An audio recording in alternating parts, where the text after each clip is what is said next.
I am Nancy Damon. I am the program director of the Virginia Festival of the Book, and this is one of the first programs, and we're so happy to welcome you here today. Thank you very much for coming. The Virginia Festival of the Book is in its 7th year. It's put on by the Virginia Foundation for the Humanities, which is the State Humanities Council of Virginia. It's an annual festival, as you know, that celebrates literacy and reading.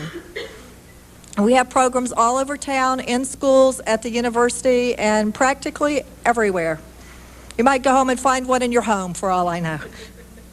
This festival wouldn't be possible without lots of wonderful volunteers. Everybody from the volunteers who man the sites to, although they're not volunteers, the people at the bookstores who make this possible, and we just want to thank you for all your people power, hours and hours that went into this festival. We also like to thank major sponsors, the City of Charlottesville, the County of Albemarle, Sprint Yellow Pages, WMRA radio station, the Daily Progress, one of those other bookstores, Barnes & Noble, U.S. Airways, and Wachovia Bank, who contribute a lot of money so that we can have this free and open to the public. We do ask you to fill out evaluation forms, which the volunteers have in the back. Could you please hold those up? Those nice salmon-colored forms, they really, really help us. And we're actually giving away door prizes this year, including some airline tickets. So it would really behoove you to fill one out with your name and address. And at this point, I'd like to turn the program over to Ann Kinney from the Department of East Asian Studies, the East Asian Studies program, who's going to introduce our speaker. And she is, where'd Ann go? There she is, yay! Hello, we're very happy to have Jiang with us today, and I'd like to say that this talk is also sponsored by the University of Virginia's East Asia Center, and we're particularly thrilled to have you here because at least some of the students in the audience are taking a course on exemplary women in China, and we've decided that you are one of the examples of a woman in Chinese history who's taken a stand and who's done some heroic things, and we're thrilled to have you here and look forward to hearing your speech. Thank you.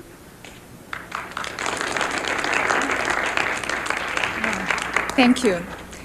That's very honored to be here. I'm really happy. This is the first trip for me to be a Virginia. Everything is very exciting. I did 3 presentations today, so this is the last one. I was at the school. It was wonderful. It was wonderful. Well, let's just start. This is the first book I wrote, Red Scarf Girl. The picture on the cover was me when I was 12 years old.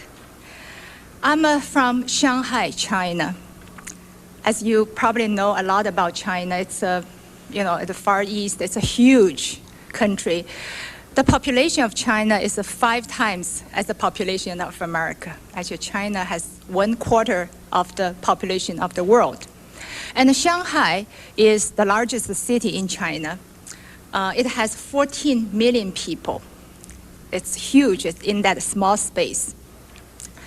My name is Ji Li. Many people have a hard time to say my name. They often ask me, it's pronounced Ji Lai or Jai Li. It's pronounced G-E-E-L-E-E, Ji Li. Actually, it's pretty simple,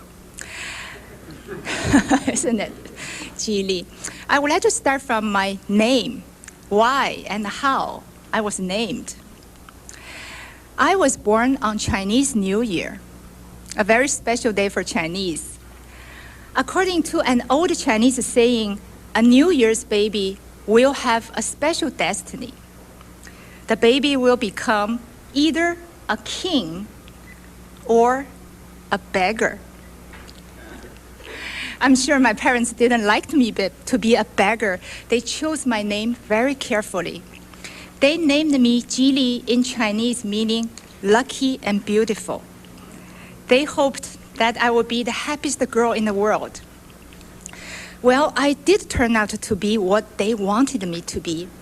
I was happy, I was healthy, and I was quite successful. I had a very loving family. My grandmother was a retired teacher. Both parents were working. I have one brother who is 1 year younger than I am, and one sister who is 1 year younger than my brother. At school, I was one of the best students. I was a 大队长, which is equivalent to student council president. In other words, I was the head for all the students in my school. And I participated in several art troupes and won a lot of speech contests. Also, ever since I was in second grade, I started to practice martial arts. And step by step, I was selected into one of the best teams for children in Shanghai. So everything was perfect. And I was very happy and very confident that I would have a bright future in my motherland as long as I continued to listen and follow our great leader, Chairman Mao. Well, as you probably know, Chairman Mao was the leader for China since 1949 until his death in 1976. All our lives, we were told to love him, and we did. We truly believed heaven and earth are great, but greater still is the Communist Party. Father and mother are dear, but dearer still is Chairman Mao. We truly believed what we were told.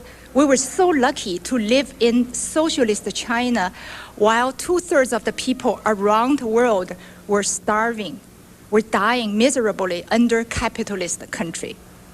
So we felt we were very lucky to have a Chairman Mao as our savior. And we proud of that. And until 1966, the Cultural Revolution started. Then everything changed. I would like to show you some slides while I'm talking, and it's not the most clear slides you can see, but we just have to bear with that. Can we turn the lights off, please?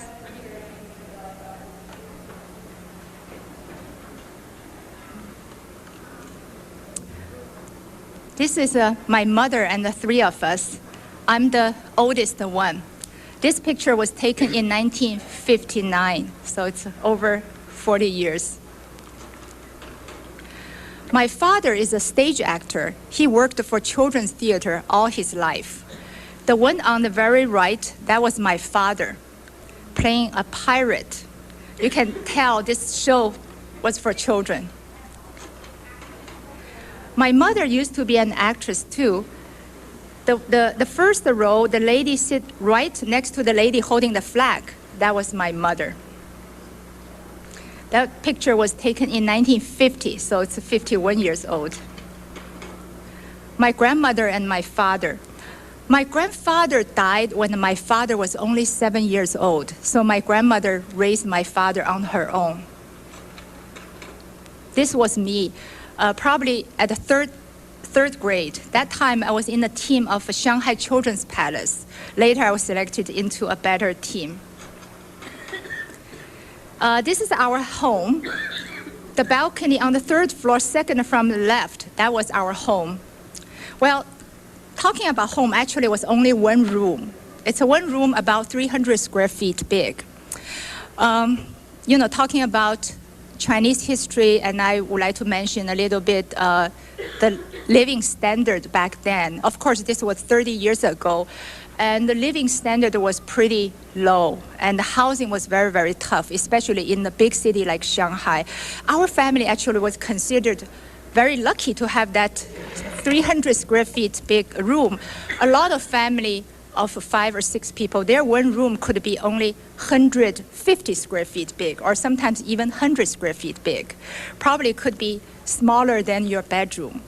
Therefore, people had to build attic in the middle of the ceiling. At the night, kids would climb into the attic to sleep, and they would use bunk beds, or some family really, the room was too small. They had to put a mattress underneath of the table at night so the kids could sleep on it. Well, also, our family was considered lucky because we had our own bathroom. We call that a private bathroom. A lot of families, they had to share their bathroom with several other families, or they did not have their bathroom. they would use a wooden stool as their toilet. That wooden stool would be put at the corner of the room and using a curtain to separate it from the room. And in the morning, you take it out and empty it and clean it. Then you bring it back. So that's how we lived. Of course, no TV, no color TV, no black and white TV. But we had a radio. Almost every family had a radio for entertainment, for news, for everything. And we did not have cars. And wherever we went, we rode bicycles. You saw that, thousands of bicycles in China. That was our main transportation. I think even now, the bicycle is still the main transportation. And the other thing we did not have was a private telephone. Almost all the families did not have a telephone at home. Well, we did have a phone, but that phone was shared by several thousands of people. I show you how that worked. This is our alley. This was considered a good neighborhood. Did you see that telephone sign? Underneath of the sign, it was a small booth. Well, there was a phone, and two old ladies were working there. If someone called me, the lady would take down all the information. Who do you want to talk to, and the address, and what's your name, what's your return phone number. Then she would come all the way to the back because we live in the back. And she would shout it at me from the ground since we live on the third floor. She would call, Jili, you have a phone call. Then I would come down to get that piece of information. I would pay her 3 cents for her service. Then I would come back all the way to this booth. So whoever called me had to wait for 15 or 20 minutes at the other end. And there were about 1,000 people live in this alley. This phone was shared not only by our alley, but several alleys around our alley. So literally it was shared by several thousands of people. And as you can imagine, a lot of time it was a line, and no one was allowed to talk more than 2 or 3 minutes. Otherwise, people would complain. So I tell students about this life. Their mouth was open. I say, yeah, it must be hard for you. No TV, you can talk to your friends hours and hours. That's the life we had. And those are the things we did not have. But I want to show you one thing we had, and I promise you, you don't. Or maybe you did for a while. These are the ration stamps. Back then, the supplies were very limited, so we had to use ration stamps to purchase a lot of stuff. This particular one is food ration stamp. And each one represents different quantity. Like the first left corner, that was like 1 ounce. Second one was like ½ pound. The third one was 2 ounces. And also from different province, we call province, here you call state. And you have, the food ration stamp issued from Virginia cannot be used in California. That's why you see so many different ration stamps. And how did this work? If I want to buy a pancake, for example, on the street, besides money, you had to give money though. Besides money, you had to give equivalent to 1 ounce of food ration stamp to purchase that pancake. If you want to buy a bag of rice, 20 pounds, besides money, you had to give equivalent to 20 pounds of food ration stamp to buy that bag of rice. And we had ration stamps for many things: cooking oil, sugar, beef, egg, fabric. Whether you buy a new clothes from a store or buy fabric to make clothes, you had to give to that type of ration stamp to equivalent to how much you want to buy. And the supplies were very limited. Eggs were very limited, and most time each family was only allowed to buy 1 pound or 2 pounds eggs per month. And the beef was another thing. 30 years in China, I never had a steak, never. We often had ground beef stirred with vegetables, and once in a great while, we would have big pieces of beef like this, but each kid was only allowed to have 2 pieces. Because if you didn't calculate everything very carefully, you overspend. Then you had to wait until next month for new ration stamps to come. Well, that's just give you a little bit of background about the life we had. However, we did not complain. We were pretty happy.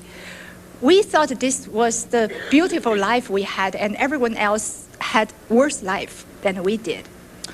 Until 1966, the Cultural Revolution started. Well, as I said, the Cultural Revolution was launched and led by Chairman Mao.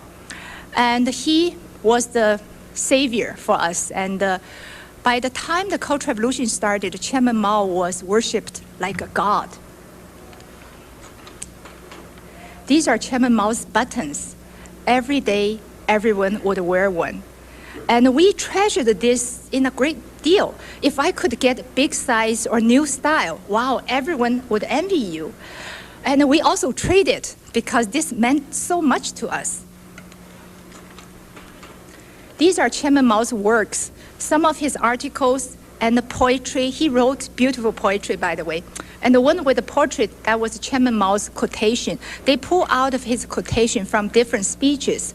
Actually, I brought a condensed version. This is a real Chairman Mao's quotation. We call this Red Precious Book. This was the most popular book back then because everyone had to study this every day. It has 270 pages. Some people could recite the whole thing. That tells you how often, how frequent we had to study this. I want to show you how we started our day. Every morning, if you were a student, you would do this at the school. If you were a worker, you would do this at the factory. The first thing in the morning was that everyone had to stand up facing Chairman Mao's picture. We would sing a song. The title of that song was called "The East is Red." It says, "The East is red, sun is rising, China has Chairman Mao. He is creating happiness for everyone. He is the savior for us all." There was second paragraph and the third paragraph. And this song was the most popular song back then because every day everyone had to sing it. After we sang that song, everyone would hold this Red Precious Book and chant it together like this.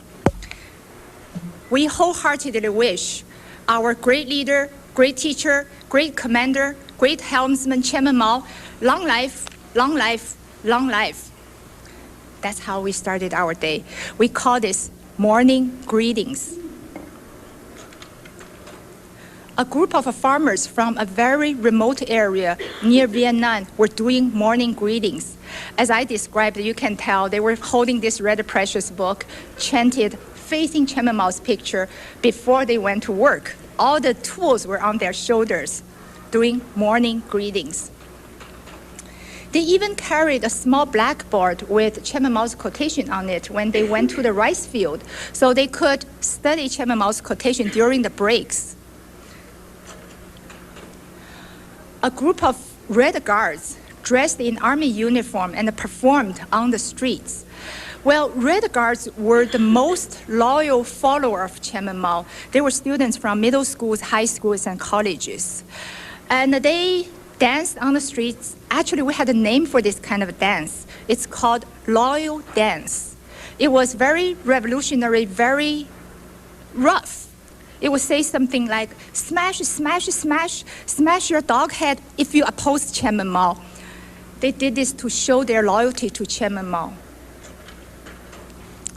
Thousands and thousands of Red Guards traveled to Beijing to see Chairman Mao. During that time, Chairman Mao allowed Red Guards to travel around the country for free. So they waited and waited at the Tiananmen Square for days. When finally Chairman Mao showed up, they were so excited that they cried, that they shouted the slogan, "Long live Chairman Mao, long live Chairman Mao." To them, this was a dream coming true. Because back then, to see Chairman Mao in person was the biggest wish for almost everyone. Now, finally, they saw Chairman Mao in person. At the first 3 months of the revolution, Chairman Mao went to Tiananmen Square 8 times and received 11 million Red Guards. Actually, that's how Chairman Mao started his Cultural Revolution. He stirred students up, and they were willing to do whatever he asked them to do. When the Cultural Revolution started, school stopped. Instead of studying, we were doing some revolutionary tasks. To write big character poster was one of them. We use brush to write articles after articles on those big pieces of white paper to attack the teachers, to attack school leaders, to attack educational systems. And after we wrote it, we posted it inside of the classroom. When all the classroom walls were covered, we post them in the playground outside of the building. This picture was taken in Beijing University. You can see how high they had to climb up in order to post all these big character posters. You can also see this on the streets, you know, the street wall and everywhere. The big character poster was so common back then. In the next few days, many people rushed to streets to smash store signs. The revolutionaries said, well, there are a lot of store names indicating old ideas, old culture, old custom, old habit. We call that four old, which was supposed to be eradicated during the Cultural Revolution. So this was a typical scene. The guy was holding an axe, was about to smash this beautiful wooden store signs. And the old names, for example, I had a store, I liked it a lot, called Great Prosperity Market. Prosperity hinted at making money. Making money was such a bad thing, so they renamed it to something like worshiping Dong Market. Dong stood for Mao Zedong. That's the name of Chairman Mao. A theater very close to my house called Peace Theater, they renamed it to Revolution Theater. In just a few days, many, many store signs were smashed. New names such as New China, Red Sea, Loyal Forever were written on red banners, hanging over the doorways as a temporary store signs. Because the revolutionaries didn't even have the time to make new signs. They had to use red banners instead. Not only the store names were replaced, a lot of streets names were changed. This particular one was renamed Anti-Imperialism Road. According to Chinese Communist Party, America was the largest imperialist country back then. This was a Confucius statue, and of course he was the most influential scholar and philosopher in Chinese history, but during the Cultural Revolution he was the target. But he had died so many years ago, so they took out his statue, dug out his eyes, dug out his heart, and posted a lot of slogan on his this big statue. Like this one was saying, "#1 scoundrel." And then they put this statue on a truck and drove it through the streets to humiliate him, just like humiliate any other human being. In the next few months, the revolution was expanded to people's clothing. Well, the revolutionaries claimed there were still a lot of clothing reflecting Western bourgeoisie style. For example, any pants, if the trouser legs were narrower than 8 inches for women or 9 inches for men, were considered unacceptable. I guess jeans were popular here. Probably that's why it was so bad in China. Therefore, the Red Guards went to streets to check people's clothing, literally. If they saw someone's pants were tight, they would stop you and measure it.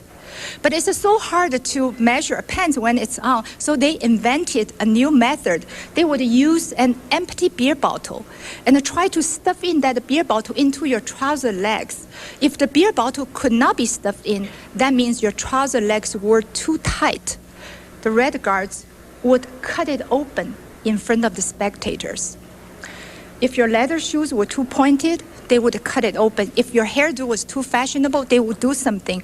In this picture, a group of revolutionaries were condemning this hairdo. This was too fashionable. Actually, we call this airplane style. It was a little go forward and going back. This was too fashionable. The heading for this poster says, "Open fire towards this monster head." I think we are too high, so we cannot see the first line. So open fire towards this monster head. It was a pretty scary time because you would never know what's going to happen to you. People were even seriously thinking of changing the traffic lights. So red would mean go, and green would mean stop. To the revolutionaries, red stood for communism. It meant improvement, progress, moving forward. Why should red mean stop? We think about today, it sounds so ridiculous, but back then it was a serious issue to discuss. When the revolution continued, a lot of persecution occurred. Rich people were the first one to be attacked. The sign from the husband's neck says, counter-revolutionary, capitalist, so-and-so. I couldn't read what the crime for this wife's sign, but you can tell they put her name upside down and used red ink to cross it to indicate this was an enemy. If you look closely, you could see she was kneeling on a washboard. Back then, we did not have a washing machine, so we were using a wooden flat board with the kind of sharp edges. You probably had used this. When you wash clothes, you press your clothes against this sharp-edged washboard. During the Cultural Revolution, the washboard became a common punishment tool. They often forced the target to kneel on this sharp-edged washboard during a struggle meeting. This struggle meeting was held against a bunch of nuns when St. Mary Convent was forced to close in Beijing. This is a pretty typical scene for a struggle meeting. The target would stand in the middle, bowing their heads. A lot of time, they would have a big sign hanging from their neck saying what crime they have committed. And in this case, because they were nuns, so that's their only crime. During that time, religion was forbidden. And the masses would sit around and shouted slogans to condemn them for their crime. He was the deputy secretary of Shanghai, which was a very high position, sort of like, I would say, lieutenant governor here. And during the Cultural Revolution, he was the target. And not only, they struggled against him, had big sign, also they put him on the truck and drove him through the streets to humiliate him. He was one of the army generals alive back then. We had very few army generals alive. They made a great contribution to our country, but some of them died, and so we had only a handful army generals alive back then. And of course, during the Cultural Revolution, he was the target. He was tortured badly. During the torture, one of his legs was broken. But the revolutionaries did not stop there. They put him in a crate and carried him to another struggle meeting. Many people were killed. Many people killed themselves because they couldn't stand the torture and humiliation. The gentleman on the right was a very famous Peking opera actor. He was beaten to death.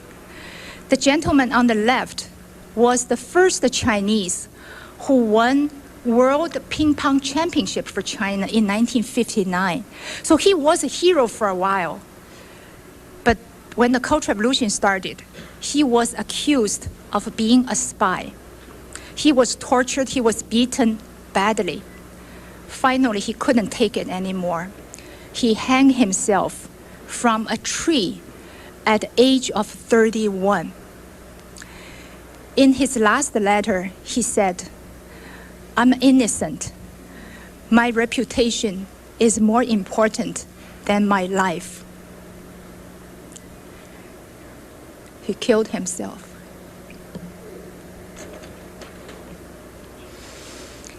This gentleman's name was Lao She.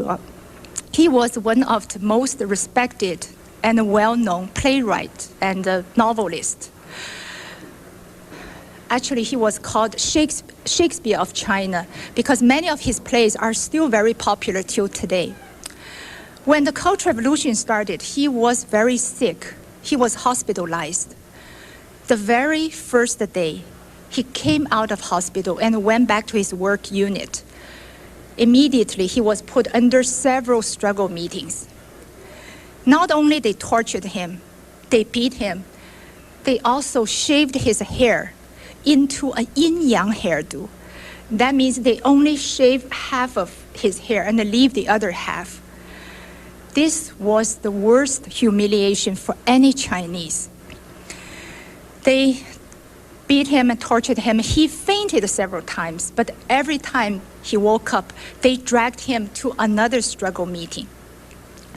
They did not stop torturing him until midnight, that very first day he came out of hospital. Then they told him, go home now, come back tomorrow, we continue. He never came back. He went to a lake at a suburb of Beijing and sat there the whole night. In the morning, he jumped into the lake and drowned himself. Later, we found out, actually, that time he was considered a Nobel Prize winner. When the news arrived to China, they found that he was dead already. So they gave this prize to someone else. There were so many deaths.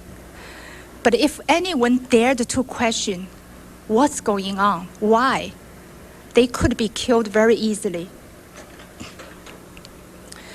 This young lady was a very brave Communist Party member. That's her daughter. I remember that time she was 11 years old. She saw the situation. She couldn't understand. So she wrote letters to the government, central government. Think about it. She didn't do anything harmful.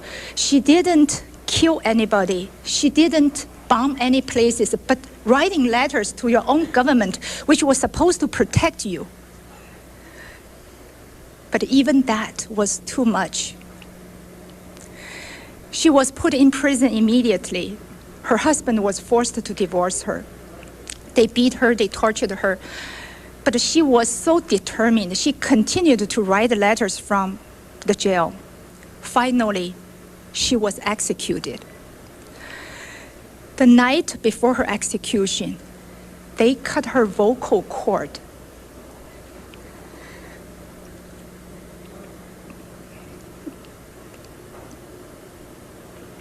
They cut her vocal cord to prevent her from saying anything on her way to the execution ground.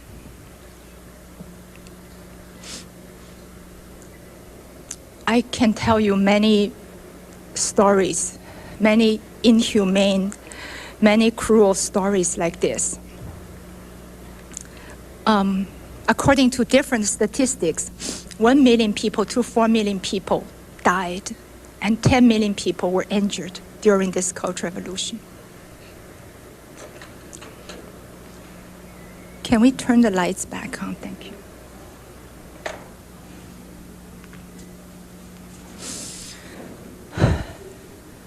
So this is sort of like a background of the Cultural Revolution. What happened to my family and what happened to me? We can turn the lights on. When the Cultural Revolution started, just like millions and millions other Chinese people, I was very excited. I thought, wow, this is great for our country. So I participated enthusiastically. But very soon, I found a terrible truth. My grandfather's family had been rich. My grandfather was a landowner plus a capitalist. It did not matter that he had died 30 years ago when my father was only 7, because landowner was the enemy of the country. Our family's background was tainted forever. In just a few months, I had gone from being an outstanding student to being an outcast. I was kicked out of the team I was in. We children were bullied by our classmates and the neighborhood kids. My father was put under investigation and labeled as one of so-called ghosts and monsters. And he and my mother were so worried, they had to secretly burn a lot of family photos and repainted my grandmother's beautiful wedding leather trunk, 4 of them, to black so they would be less noticeable. Things got worse and worse. In 1968, 2 years since the Cultural Revolution started, my father was detained. That means he was not allowed to leave the theater ground where he worked for months. We were not allowed to visit him. We did not know what they were doing to him. Sometimes we didn't even know whether he was alive or dead, because several people from his theater were beaten to death, and another lady jumped out the window to kill herself. At the meantime, my mother was very sick. She often passed out, but she was not allowed to have sick leave. She was told to lie down at the back of the store where she worked if she couldn't stand up. My grandmother, who was 74 years old that year, she was forced to sweep our neighborhood streets twice a day as a punishment of being a landowner's widow. The revolutionaries came to our house and ransacked the house twice, and they took almost everything we had. We ended up with no tables, no chairs, no beds even. When the winter came, we had to put a straw on the floor as our bed. My brother found a small packing crate. That packing crate became the closet for the few clothes we had left. The lid of the packing crate, laid across 2 benches, became our table. One day, the revolutionaries from my father's theater came to my school. Instead of my teachers, in front of my teachers and the school leaders, they told me they want me to denounce my father in a struggle meeting. You have seen what a struggle meeting looked like. That struggle meeting would include a lot of people from the theaters in Shanghai. In that struggle meeting, my father was supposed to stand on stage 2, bowing his head, having a big sign hanging from his neck saying he was monster.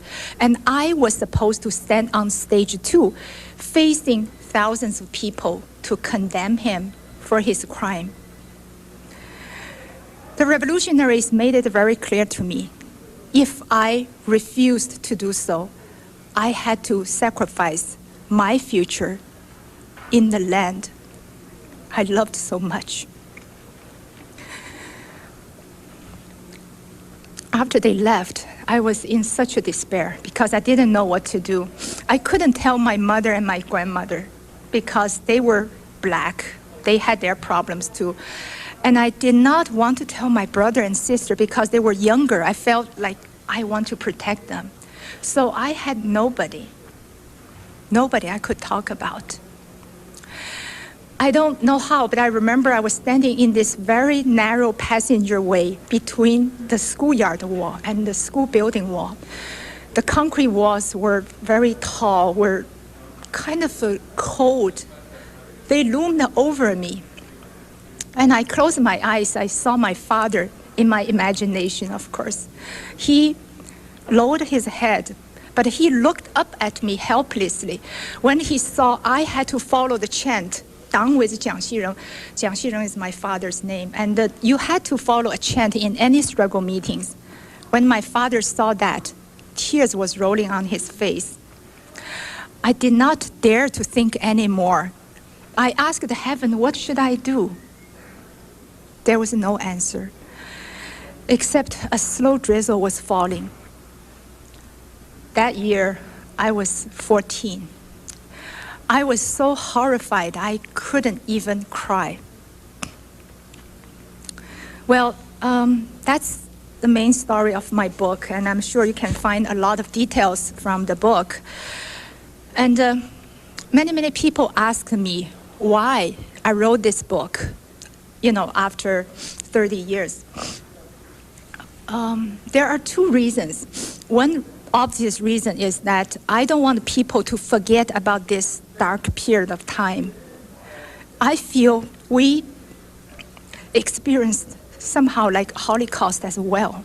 Millions of people died. And I truly believe to remember it and to talk about it is the only way to prevent it from happening again.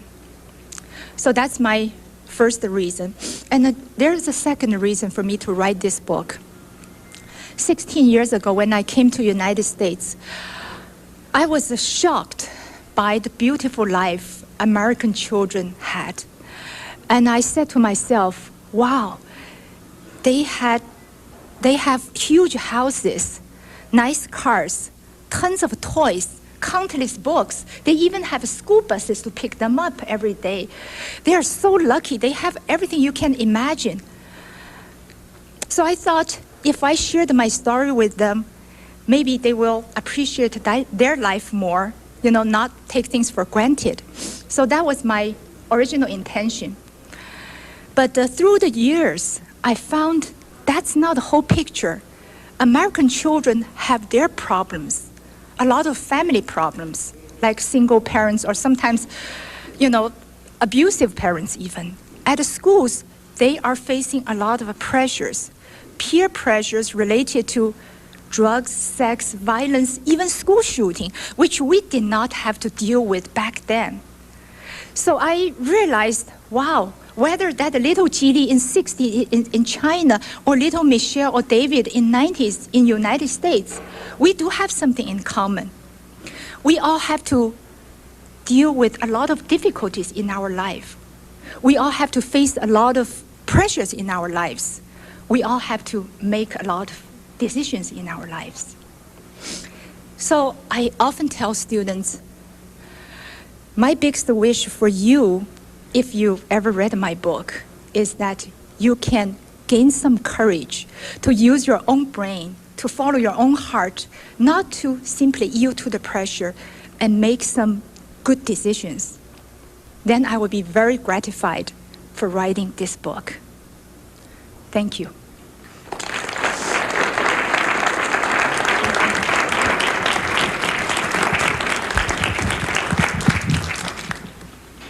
Questions?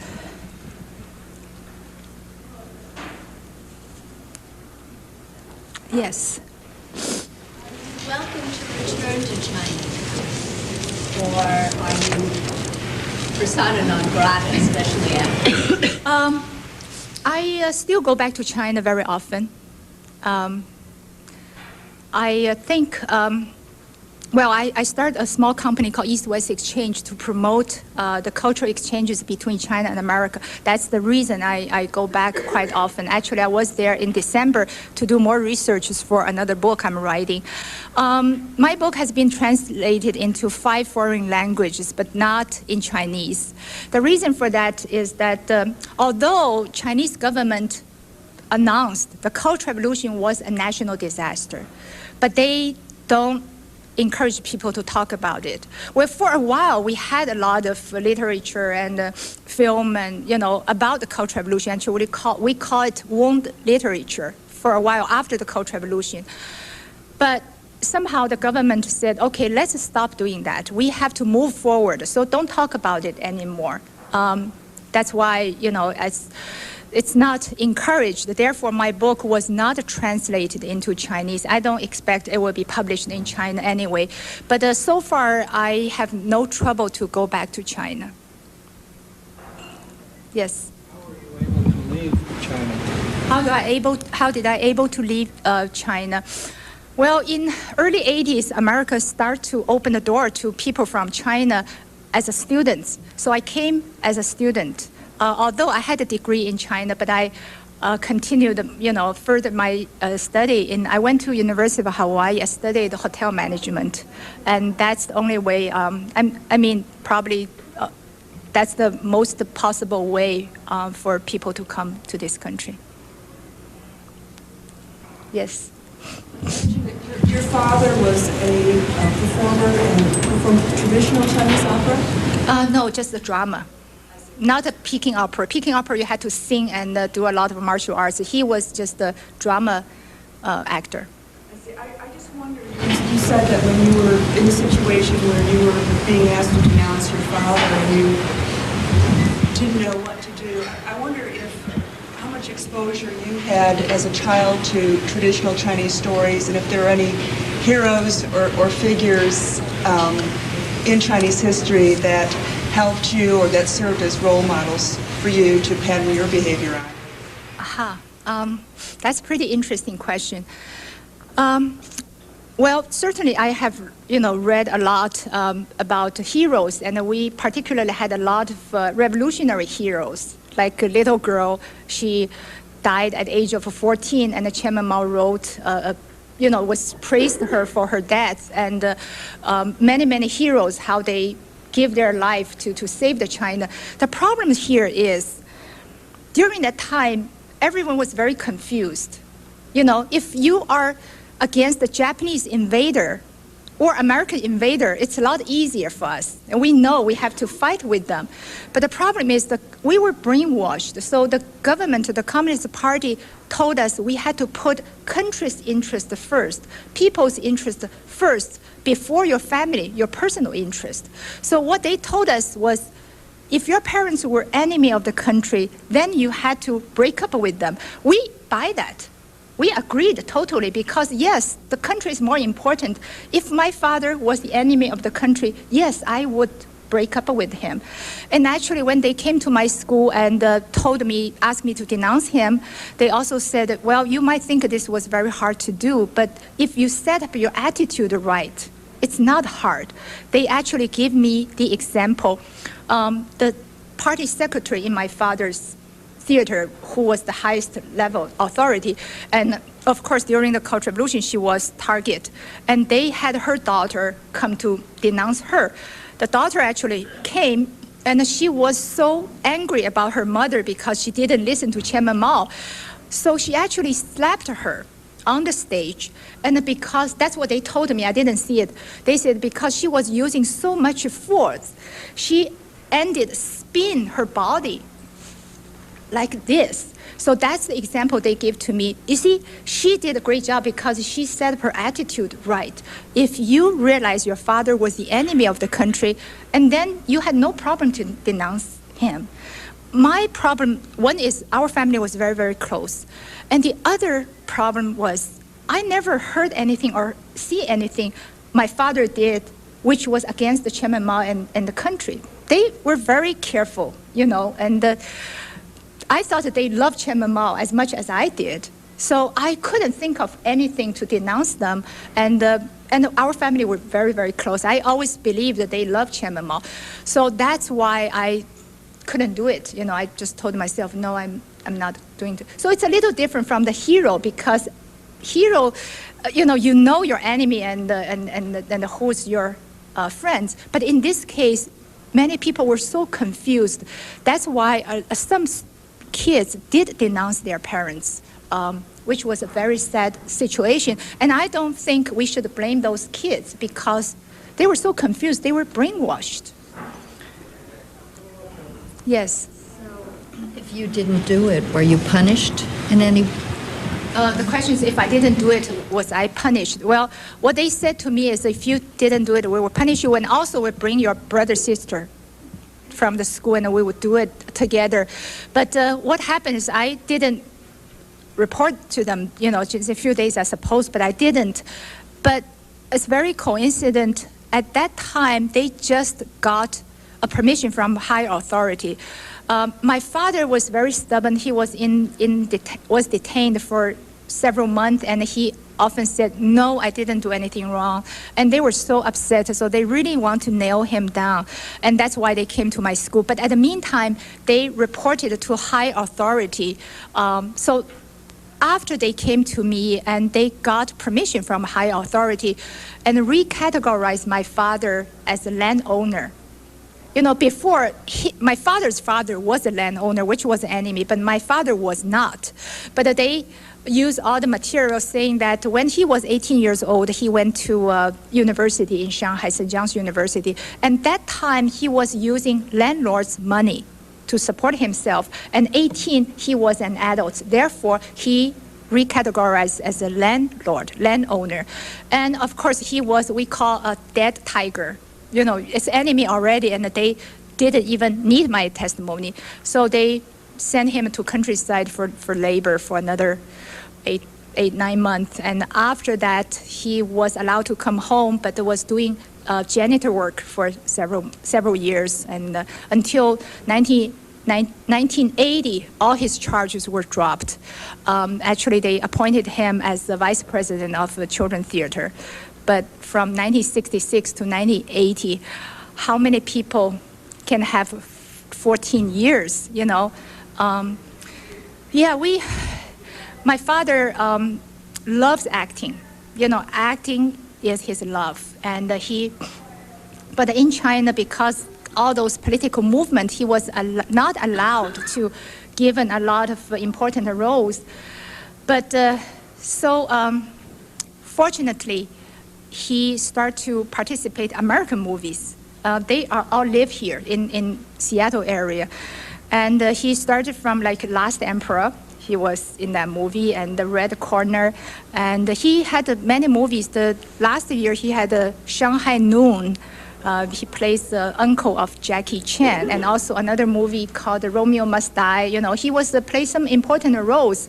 And we were so happy for him because, you know, after so many years, finally he has an opportunity to do something he loves. He's still acting.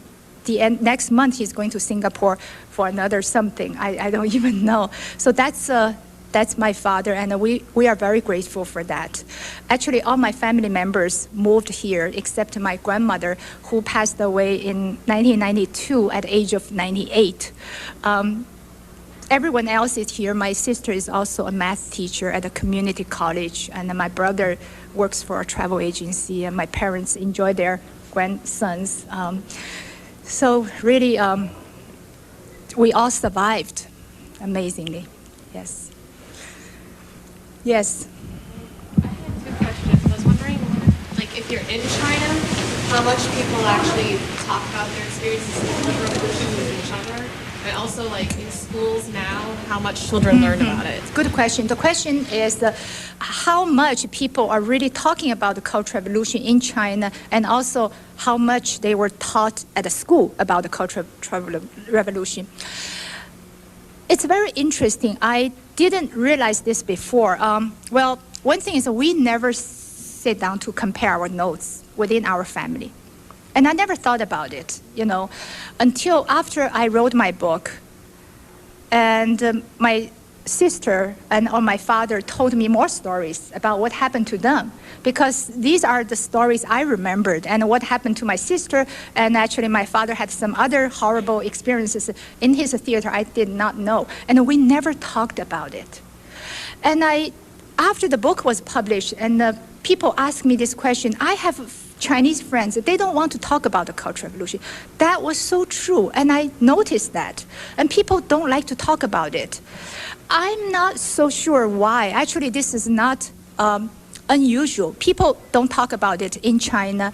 And yes, the Cultural Revolution was written in the textbook as our history and taught at the school, but I don't think they give that much detail what had happened. Actually, young people in China don't know too much about it. I have a Chinese who called me and came to me to say, thank you for writing this book, because that's exactly what I want to tell my daughter, and they should remember it. I'm not sure why. I think it's shameful or some experiences, but like Holocaust, the people talk so often. Maybe we don't have enough time. Maybe 20, 30 years or 50 years later, people would start to talk about it. Maybe now it's so painful. I talked to my girlfriend. She said that there are moments she couldn't think about. She had to shut down. Her mother was struggled against on the street, downstairs of their window.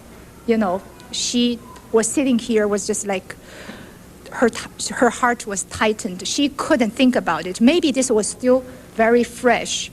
And also maybe it was shameful to talk about it. So it's very interesting question, but I noticed that that's true. Chinese don't like to talk about it.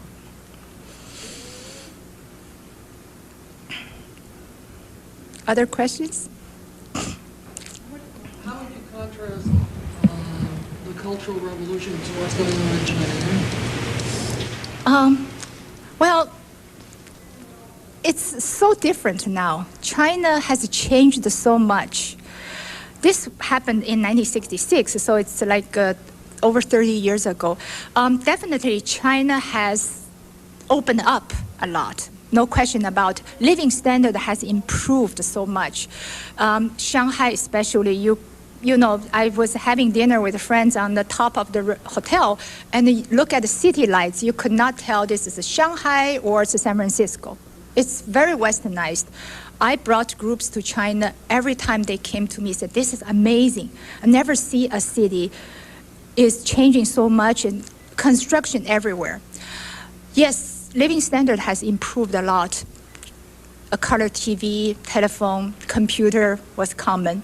I think people have more freedoms now because people dare to mock our president or our leaders.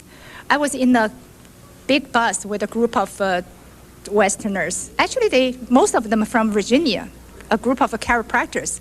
And the tour guide started to make fun on the prime minister.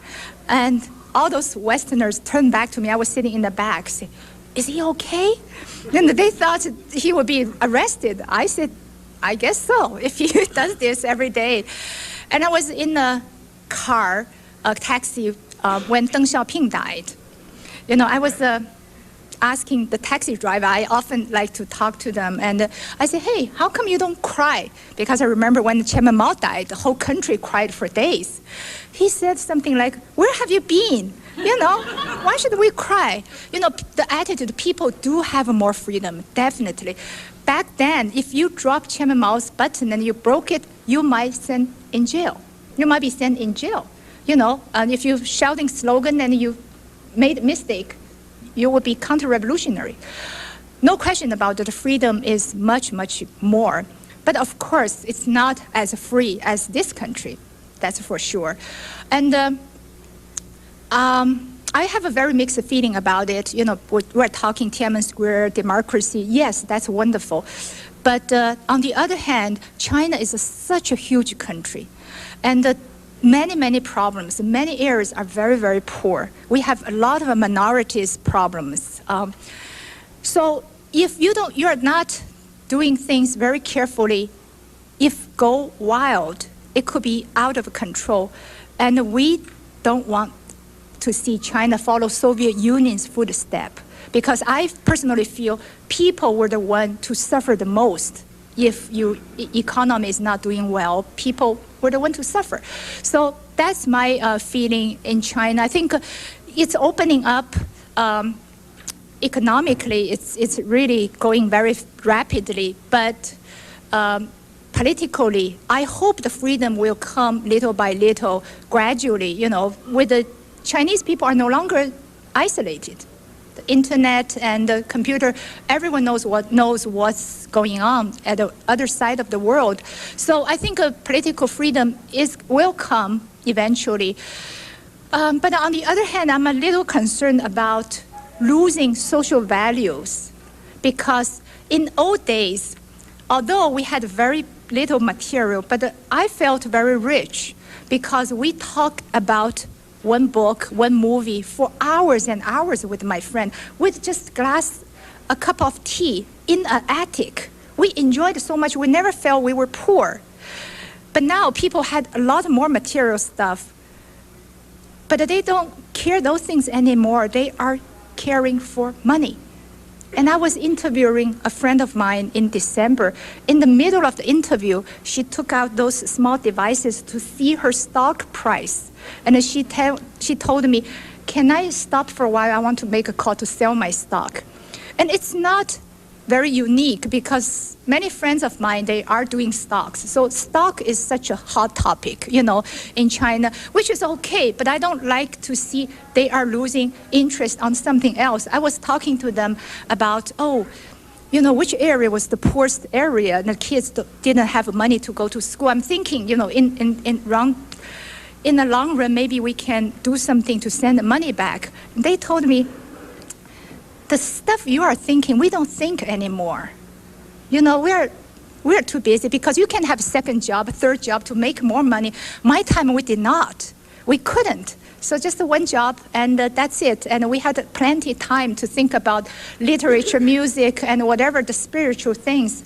But now people are so focused on making money, and I'm a little concerned because I just hope they don't lose some values, which are very good, while they are gaining some other benefit of the reform.